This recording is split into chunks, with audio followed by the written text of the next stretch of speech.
이 시간에 은혜 받으실 하나님의 말씀은 누가복음 6장 45절 말씀입니다. 선한 사람은 마음에 쌓은 선에서 선을 내고 악한 자는 그 쌓은 악에서 악을 내나니 이는 마음에 가득한 것을 입으로 말함이니라. 아멘. 영상으로 금빛 성가대의 찬양과 니시 오케스트라의 연주 후에 교육자회장이신 이미경 목사님께서 입술을 거룩하게 하자라는 제목으로 말씀을 증거해 주시겠습니다. 아멘. 할렐루야. 2021년 첫 수예배를 드릴 수 있도록 인도하신 아버지 하나님께 모든 감사와 영광을 올려드립니다. 하나님께서는 우리에게 독생하신 아들을 내어주셨고 물과 피를 다 쏟아주심으로 우리의 죄를 사해 주시고 우리를 구원해 주셨습니다. 또한 인간경작 6,000년의 시간을 허락하시고 하나님을 닮은 참 자녀를 찾으시며 우리에게 천국을 예비해 주셨습니다. 선한 사람은 마음에 쌓은 선에서 선을 내고 악한 자는 그 쌓은 악에서 악을 내나니 말씀하신 대로 내 마음에 무엇이 담겨 있느냐에 따라 내 입술의 말은 달라지게 됩니다. 이 시간 말씀을 통해 하나님께서 원하시는 입술을 만들어가므로 하나님의 사랑받는 참 자녀가 되어야 할 것입니다. 잠언강의 말씀 중에 말 많은 사람의 몇 가지 유형을 당회자님께서 말씀해 주셨습니다. 나는 과연 어디에 해당되는 사람인가를 살펴보시기 바랍니다. 말 많은 사람의 유형, 첫째는 자는 것 빼고는 보고, 듣고, 대하는 것마다 입을 쉬지 않고 논하는 사람입니다. 대화의 상대를 보기만 하면 상대의 시간과 상황을 살피지 않고 자신이 하고 싶은 말은 끝까지 하는 사람이 있습니다. 지난 시간의 일들을 모두 말해야 자신의 이야기가 끝이 나는 사람이지요. 이런 사람이 멀리서 보인다고 하면 피할 수만 있으면 피해 가려 합니다. 때론 누군가 말을 하려고 하면 그 시간을 못 참고 중간에 상대의 말을 자르고 자신의 생각을 이야기합니다. 상대의 말이 끝나지도 않았는데 자기가 나서서 중간에 치고 이야기를 하는 것입니다. 그 사이에 주제는 바뀌어버립니다. 이런 경우들을 많이 보기도 합니다. 모든 이야기의 중심이 자기 자신이 되어야 합니다. 이런 사람들은 자기 이야기는 열심히 하지만 남의 이야기는 집중해서 잘 듣지 않습니다. 야고보서 1장 19절에 내 사랑하는 형제들아 너희가 알거니와 사람마다 듣기는 속히 하고 말하기는 더디하며 성내기도 더디하라 하십니다. 이러한 모습이 있다면 절제의 능력을 키워야 할 것입니다. 육으로도 그렇습니다. 내가 생각나는 대로, 내가 하고 싶은 대로 다 말하고 산다고 한다면 이 세상은 아마 무질서할 것입니다. 때로는 사람들마다 이런 경우들이 있습니다. 금방 배고파서 배고프다고 계속 얘기를 합니다. 금방 밥을 먹고 배가 채워지니 또 금세 배불러 이야기를 합니다. 지금 날씨가 굉장히 춥죠. 네, 추운 날씨에 다 같이 추위를 느낍니다. 근데 유독 나는 계속 춥다고 얘기합니다. 또 조금 또 따뜻해지면 덥다고 계속 얘기를 합니다. 네, 한 번쯤은 자기 표현을 할 수도 있겠지만 자기 표현을 생각나는 대로 말하고 싶은 대로 맛있으면 맛있다, 맛없으면 맛없다, 짜면 짜다, 싱거우면 싱겁다. 물론 표현할 수 있고 말할 수도 있지만 상황에 따라 내가 말이 많은 사람인지 아니면 조금 참고 견딜 수 있는 사람인지 이런 모습들도 우리 삶에서 찾아본다고 한다면 내가 조금 절제할 수도 있고 참을 수도 있고 나도 더운데 상대도 덥겠구나.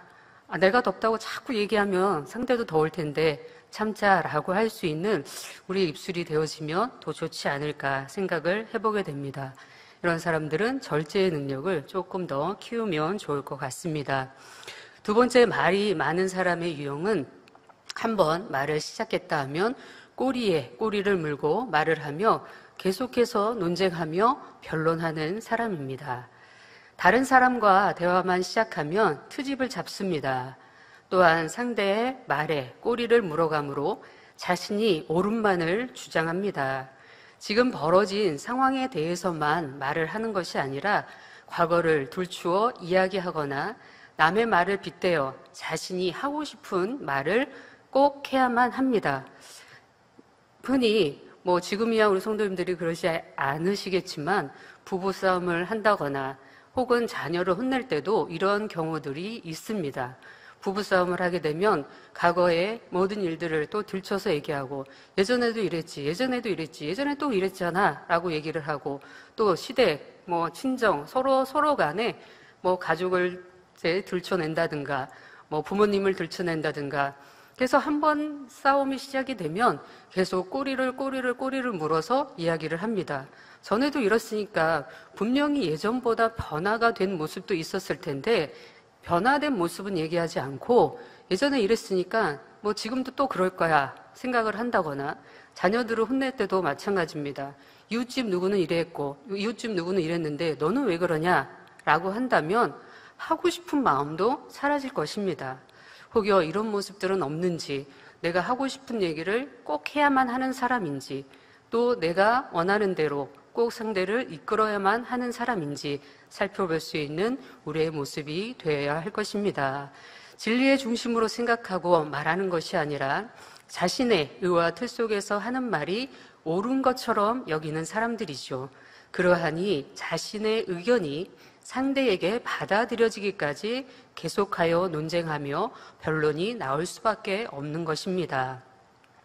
이러한 사람은 자신의 생각, 마음과 지식만을 옳다 생각하는 사람입니다. 영적인 사랑은 나를 중심으로 살아가는 것이 아니라 상대의 유익을 구해주는 것입니다. 내가 아무리 옳다 여겨도 오래 참음의 사랑이 있다면 상대가 깨우칠 수 있도록 기다려주는 마음이 있어야 합니다. 세 번째로 말이 많은 사람은 자기 마음속에 있는 것이나 생각을 통해 오는 것들을 다 입술로 내어야 시원함을 느끼는 사람입니다. 자신의 생각이 옳은 것처럼 자신의 틀을 정해놓고 자신의 생각에 걸리는 것은 참지 못하고 꼭 말로 전해야 시원함을 느끼는 사람이지요. 누군가 설교를 하는데 10사람 중 9사람은 은혜를 받았다고 합니다. 그러나 한 사람은 설교가 길다거나 혹은 짧다거나 혹은 설교 중에 설인대 구정이라고 잘못 표현했다며 실수된 분야만 귀에 잘 들어오고 꼭 그 말을 전해야 하는 사람이 있다면 이런 유형에 속하는 사람일 것입니다. 예전에도 당회자님 설교 말씀을 하실 때 예전에는 흔히 구정이라고 많이 표현을 했습니다. 옛날 사람들은 그렇게 많이 표현을 했습니다. 그래서 이게 이제 정식 명칭으로 설로 바꿨습니다. 당회자님께서 설교하시면서 이제 설로 바뀐 거를 구정이라고 표현을 하셨는데 바로 누군가가 당회장님 이렇게 바뀌었으니까 고쳐주세요 라고 말씀을 이제 전했다는 설교를 하신 적이 있습니다. 물론 그분도 말씀에는 은혜를 받으시겠지만 우리가 한번 깨우쳐 봐야 될 모습이 내가 그 말씀에 은혜를 받고 나를 변화시키는 거에 더 집중시켜 나가야 되는데 혹여 틀린 분야가 내 마음에 더 걸린다고 한다면 저거는 틀렸고 저건 잘못됐고 저거는 이렇게 바꿔야 되고 이런 것들이 더 마음에 걸린다고 한다면 내 마음이 얼마만큼 더 선함으로 진리로 변화되고자 하는 마음인지를 살펴볼 수 있어야 할 것입니다. 이런 사람의 특징은 좋은 얘기는 잘하지 않고 안 좋은 얘기는 꼭 전해야 속이 시원합니다. 물론 틀렸는데 그것을 그냥 지나가야 한다는 것은 아닙니다. 그렇지만 꼭 내가 아니어도 다른 누군가가 말을 해주는 사람이 있거나 성령님을 통해 깨우쳐 주실 거야 라는 생각을 할 수 있다면 내가 꼭 그 역할을 할 필요는 없다는 것입니다. 예전에 늘 당회장님께서 원장님께 하셨던 말씀이 있습니다. 왜 꼭 안 좋은 얘기를 나한테 전해주세요? 라고 예전에 막 개척하고 얼마 안 있어서 그런 말씀을 자주 하시는 말씀을 들어보게 됐습니다. 꼭 내가 아니면 상대가 그 얘기를 못 들을 것 같아서, 꼭 나만이 그 얘기를 전해야 이분은 들을 것 같아서, 이런 마음이라고 한다면 그 사람은 내가 안 좋은 소식을 전하고 싶은 사람이고 꼭 말하고 싶은 사람이지, 내가 더 선한 마음으로 더 선한 것들을 얘기하고자 하는 그 선한 마음은 덜 되었다는 것입니다. 원장님께서 당의자님을 통해서 몇 번 그렇게 이제 권면을 받으신 후에는 원장님께서 마음에 다지신 것이 있습니다. 안 좋은 얘기는 절대 당의자님께 하지 말아야겠다라고 하시면서 그 뒤로는 안 좋은 얘기는 안 하신 걸로 이제 지금까지 알고 있는데요. 자, 이렇듯 내 입술에는 어떤 말을 상대에게 더 전하는 사람인지, 진리의 말을, 선한 말을, 은혜스러운 말을 더 전하는 사람인지, 그렇지 않은 사람인지, 그렇다고 한다면 내가 얼마나 말을 많이 하고 싶은 사람인지 살펴봐서 이런 것들도 절제할 수 있는 우리의 마음이 되어야 할 것입니다. 네 번째로, 말이 많은 사람은 자기가 듣고 아는 것은 진리이든 비진리이든 참지 못하고 전하고 같이 논하려고 하는 사람입니다. 잠언 18장 8절 말씀에 남의 말하기를 좋아하는 자의 말은 별식과 같아서 뱃속 깊은 데로 내려가느니라 하십니다. 뱃속 깊은 데로 내려간다는 것이 영적으로는 어떤 뜻일까요? 이는 남의 말하기를 좋아하는 사람은 마치 별미를 먹듯 달게 느껴져 마음에 두고 새긴다는 것입니다. 내가 어디 가서 맛있는 거를 먹고 왔습니다. 그러면 그 맛이 오래도록 기억이 납니다. 그래서 누군가에게, 내 사랑하는 가족이든 친구든 이웃이든 사랑하는 사람에게 전하려고 합니다. 아, 어느 집 갔더니 맛집이야. 줄 서서 이렇게 먹는 집이고, 이 집을 갔더니 나도 참 맛있더라. 나도 나름대로 미각이 있고 또 나름대로 음식이 까다로운 사람인데 여기 갔더니 맛이 있어 라고 맛있는 맛을 전해주고 싶어 합니다. 이렇듯이 남의 말을 하기 좋아하는 사람은 별미를 먹듯 달게 느껴진다고 하십니다. 마음에 두고 새기니 상대를 판단하고 정죄하게 되며 기회가 될 때마다 여기저기 전하는 것입니다. 요즘은 전화 외에도 문자를 통해 자신이 전하고 싶은 소식은 꼭 전달해야 잠을 청하는 사람들이 있습니다. 창세기 9장에 하나님께서 내리신 홍수의 심판이 마친 후 노아는 농업을 시작하여 포도나무를 심었습니다. 오래도록 또 장마로 땅이 없어지고 또 땅이 사라진 듯하게 그런 상황에 놓여 있다가 이제 땅이 보이고 해서 포도를 심고 포도 열매가 나니 얼마나 행복했겠습니까? 그래서 노아는 그 포도 열매로 낸 포도주를 마시고 취하여 벌거벗은 채 잠이 들었습니다. 노아의 세 아들 중 한 아들인 함이 아비의 허물을 다른 형제들에게 전했습니다. 죄가 아닌 아비의 허물을 형제들에게 전했을 뿐인데 그로 인해 저주를 받아 그 저주가 오늘에까지 이르고 있습니다.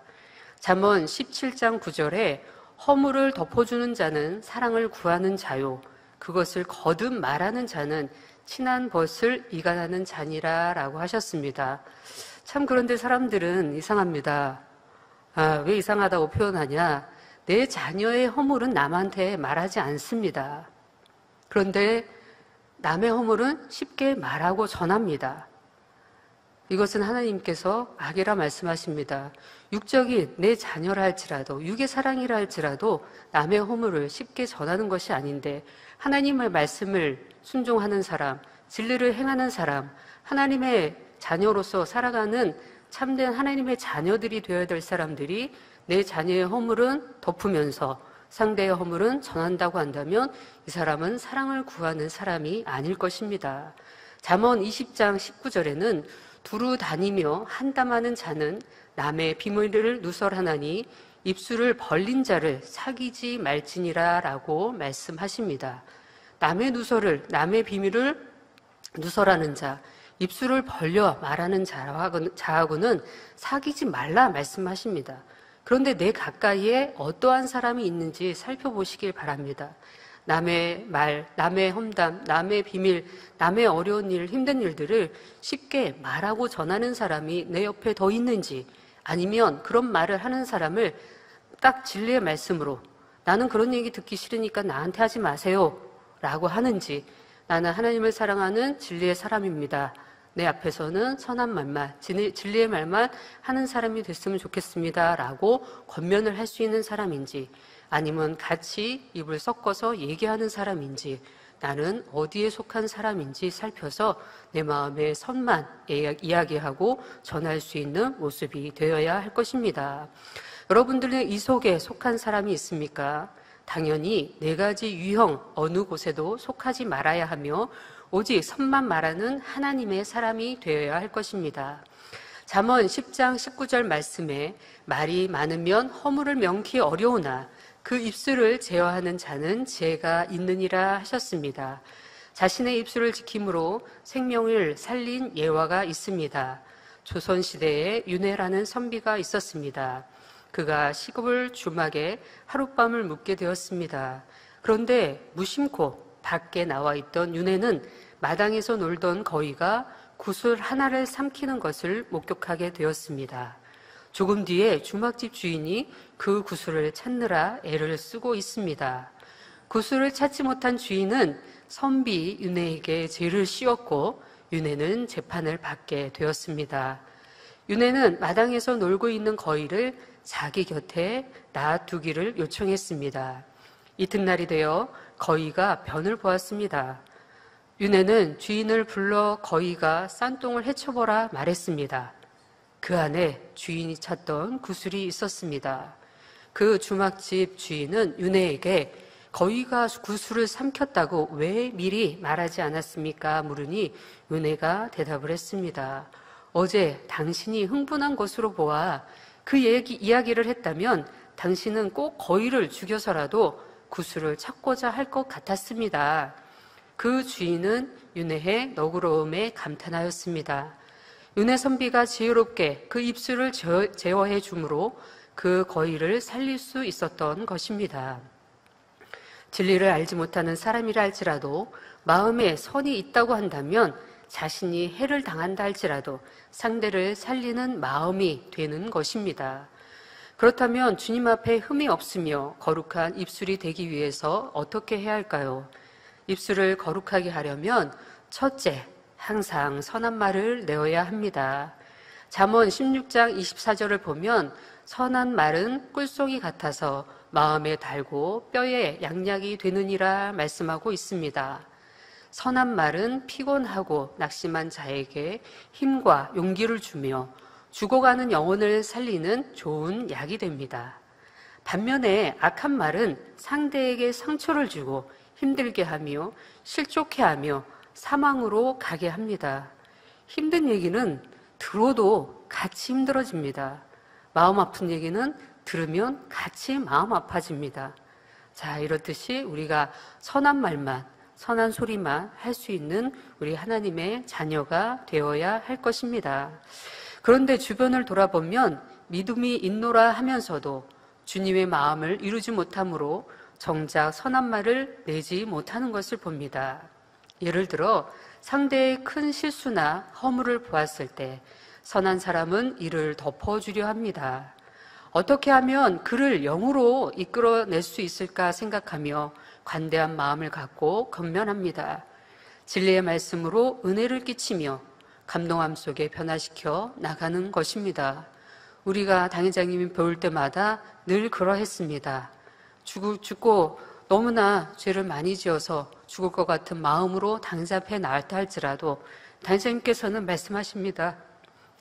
새 예루살렘에 함께 가자라고 말씀을 하십니다.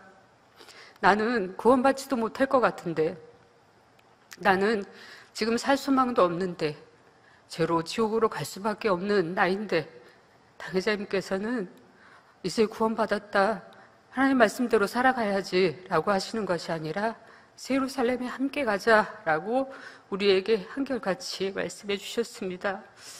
이런 사랑을, 이런 마음을 우리 모두도 본받고 더 행함으로 이루어내야 할 것입니다. 반면에 어떤 사람은 다른 사람의 가벼운 잘못만 봐도 그냥 지나가지를 못합니다. 직접적으로 지적을 한다거나 그렇지 않다 할지라도 은근히 돌려서 찌르고 비꼬고 말로는 상대를 괴롭게 하죠. 또 상대의 허물을 다른 사람들에게 알려서 함께 판단 정지하는 말을 내기도 합니다. 이처럼 마음에 선이 더 있느냐 악이 더 있느냐에 따라 입술에 말이 다르게 나오게 된다는 사실을 깨달아야 합니다. 그러므로 여러분은 평소 자신의 입술에서 어떤 말이 나오는가를 살펴보아야겠습니다. 가볍게 던지는 농담 속에서 상대에게 상처를 주는 말이 나오지는 않습니까? 내 마음에 맞지 않을 때는 감정이 섞인 말이나 짜증이 나오지는 않는지요? 혹은 자신을 드러내고 자랑하는 말이 나오거나 다른 사람의 허물이나 부족한 것을 주변에 알리고 수근수근 하지는 않습니까? 오늘 본문 말씀처럼 선한 사람은 마음에 쌓은 선에서 선을 내고 악한 자는 그 쌓은 악에서 악을 내나니 이는 마음에 가득한 것을 입으로 말함이니라 라고 말씀하고 계십니다.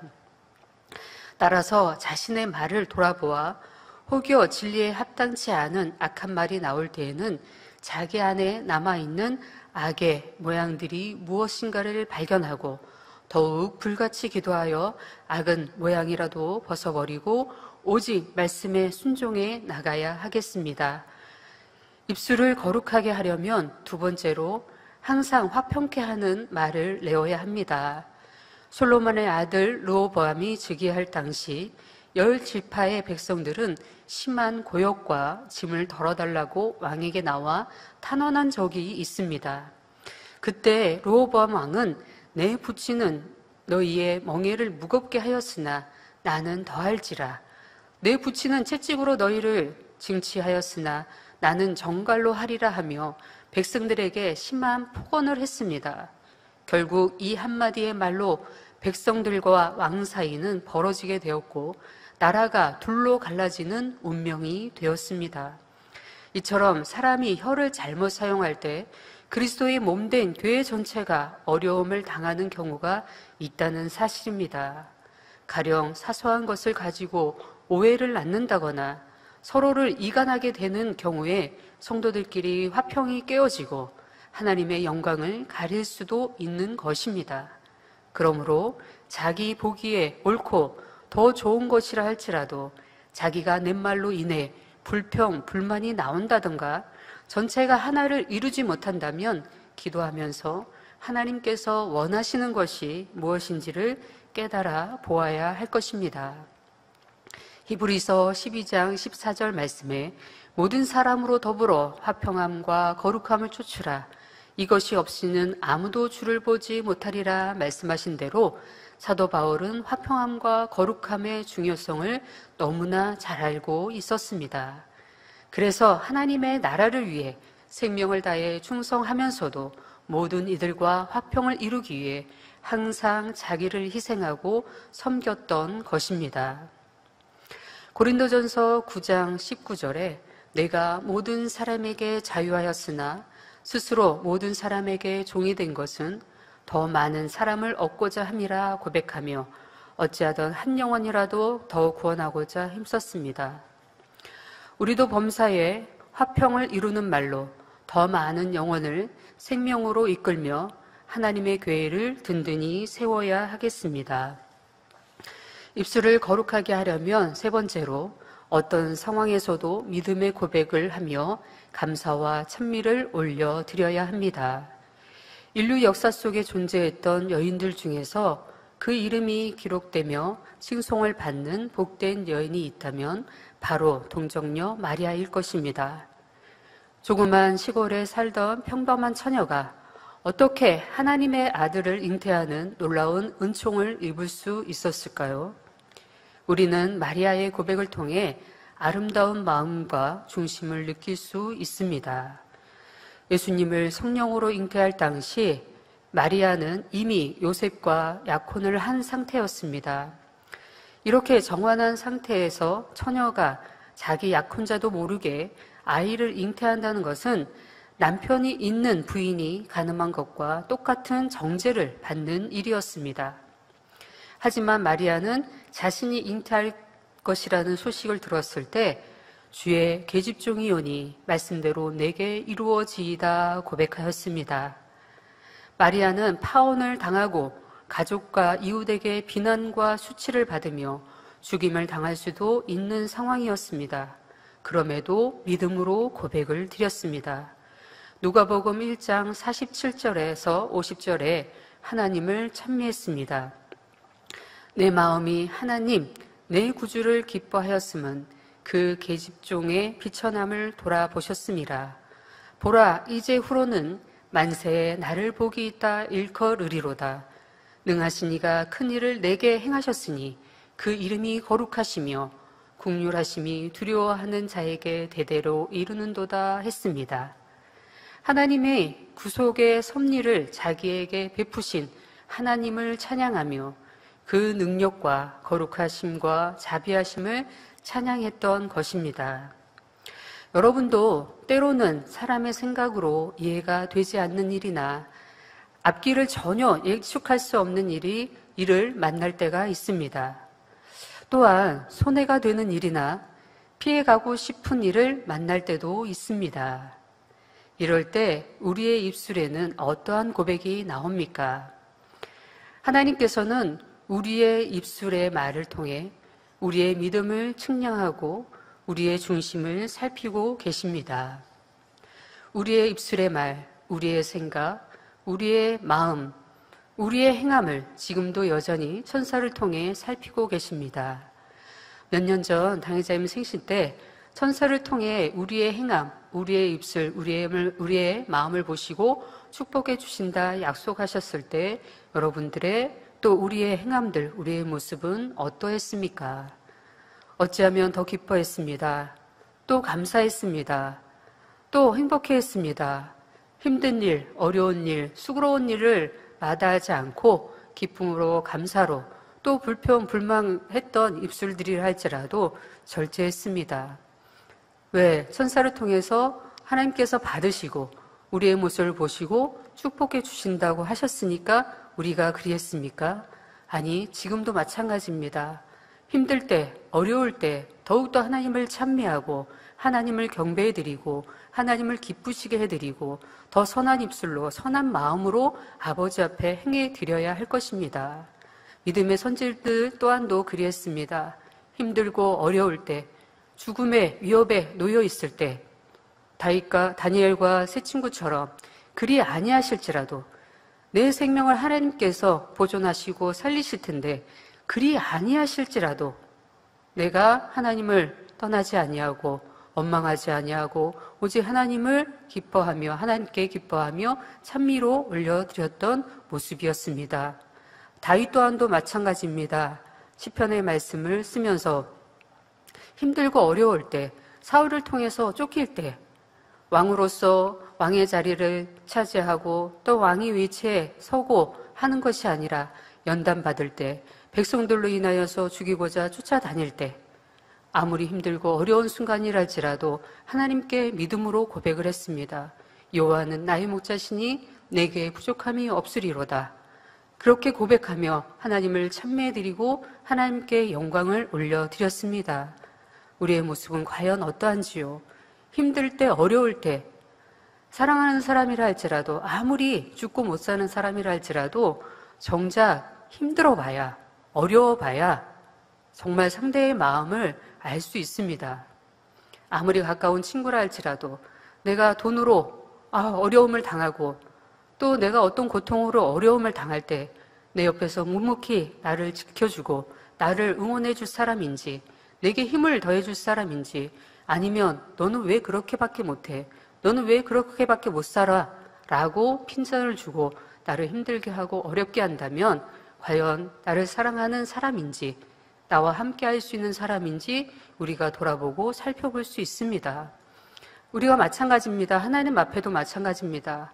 우리가 기뻐하고 감사하고 목자를 통하여서 늘 권능을 보고 하나님의 살아계심을 볼 때는 우리가 기뻐하고 감사했습니다. 어떠한 힘든 순간이라 할지라도 믿음으로 이겼고, 기도를 통해서 당회자님의 기도를 받으면 어떤 문제라도 해결을 받았고, 그 앞에 나와서 어떤 것이라도 응답을 받아왔습니다. 그런데 정작 내가 내 믿음을 보여야 될 때, 하나님께서 내 믿음을 점검해 보실 때, 나의 신앙 상태를 살펴보실 때, 내가 믿음의 고백을 드렸던지요, 내가 지금까지 살아왔던 시간들이 목자의 믿음으로 내가 살아가지는 않았는지요, 이제는 하나님께서 우리에게 원하시는 우리의 공의를 채워나가고 우리의 공의를 하나님께 보여드려야 될 때입니다. 기뻐하며 감사하며 어떤 상황이 놓인다 할지라도 더 하나님을 기쁘시게 해드릴 수 있는 우리의 입술, 우리의 행함들이 되어야 할 것입니다. 결론을 말씀드립니다. 사랑하는 성도 여러분, 신랑의 마음을 흡족하게 하는 것은 무엇보다도 사랑의 향기가 가득 담긴 신부의 고백일 것입니다. 여러분이 결혼했을 때 당시를 생각해 보십시오. 얼마나 아름다워 보였고, 얼마나 이뻐 보였고, 순백의 드레스에 꽃같이 단장을 하며 얼마나 아름답게 보였습니까? 그런데 그 신부의 입술에 말이 악독한 입술이 나오고, 감정이 나오고, 혈기가 나오고, 그런 입술이 나온다고 한다면 과연 그 신부를 아름답게 행복한 마음으로 맞이할 수 있겠습니까? 우리의 신랑 되신 주님께서도 우리의 마음 깊은 곳에서 나오는 사랑의 고백을 듣기를 원하십니다. 선한 말과 화평을 이루는 말, 그리고 믿음의 고백과 찬양이 바로 주님을 향한 사랑의 표현이죠. 그러므로 항상 하나님 앞에 자신의 입술을 거룩하게 지켜서 주님께서 다시 오실 때에 나의 사랑, 너는 순전하고 어여뻐서 아무 흠이 없구나 라고 하는 칭찬을 받는 우리가 되어야 할 것입니다. 한번 가슴에 이렇게 손을 얹고 함께 주님이 나한테 고백하시는 것처럼 한번 여러분들이 고백해 보시면 좋을 것 같습니다. 한번 따라서 고백해 보시겠습니다. 나의 사랑, 너는 순전하고 어여뻐서, 나의 사랑, 너는 순전하고 어여뻐서 아무 흠이 없구나. 아무 흠이 없구나. 아멘이십니까? 여러분들은 이런 고백을 주님으로부터 받으셔야 할 것입니다. 여러분들을 뵀을 때, 주님께서 여러분들을 배웠을 때, 나의 사랑, 너는 순전하고 어여뻐서 아무 흠이 없구나 라고 하는 고백을 듣는다고 한다면 2021년 우리에게 주셨던 신부단장 잘하는 우리의 모습이 되어질 것입니다. 우리 송구영 신예배를 통해서 또 신년 말씀을 통해서 대행님이 주셨던 그 말씀이 얼마나 우리에게 은혜와 감동이 되었습니까? 많은 분들이 고백하십니다. 아, 이것이 만민이었는데. 물론 말씀을 통해서 우리를 지적해 주시는 말씀이었습니다. 우리를 권면해 주시는 말씀이었습니다. 예배 시간에는 어떻게 하고, 하나님 앞에 기도할 때는 어떻게 하고, 주님의 아름다운 신부로서 어떻게 단장에 나가야 됩니다 라고 말씀해 주셨습니다. 우리는 그런 말씀이 필요했습니다. 우리 자신을 돌아보는, 우리 마음을 더 거룩해 하는, 더 성결케 하는 말씀들을 들으니 우리 만민의 성도님들이 기뻐하며 행복해하며 또 그 시간들을 통해서 응답받고 축복받고 치료받았다는 많은 간증의 소식들을 들었습니다. 자, 이제 우리 만민의 성도답게 또 하나님 주님 목자의 양떼답게 더 선한 입술, 선한 마음이 되어서 아버지 기뻐하심이 되어지는 우리 모두가 되어야 할 것입니다. 말씀을 삼고하시면서 함께 기도하시겠습니다. 아버지 하나님, 은혜와 사랑을 감사드립니다. 귀한 말씀을 통하여서 우리에게 깨우침과 깨달음을 더해 주심을 감사드립니다. 우리의 입술의 말이 더 선한 말이 되게 하여 주옵소서. 또 화평을 쫓는 말이 되게 하여 주옵소서. 또 어떤 힘들고 어려운 상황이라 할지라도 기뻐하고 감사하며 하나님을 찬미하며 찬양할 수 있는 우리 입술이 되게 하여 주시옵소서. 그리하여서 하나님께서 우리를 부르실 때, 주님께서 우리를 부르실 때 어여쁘다, 착하다, 아름답다, 흠이 없다 고백을 들을 수 있는 우리 만민의 모든 성도들이 되어야 할 것입니다. 또 2021년도 주신 말씀처럼 더 신분단장 잘할 수 있는 축복의 만민의 성도들이 되게 하여 주시기를 원합니다. 감사하오며 우리 주 예수 그리스도 이름으로 기도하옵나이다. 아멘. 涙の中おらる主、愛の主、それは命与える救いの道。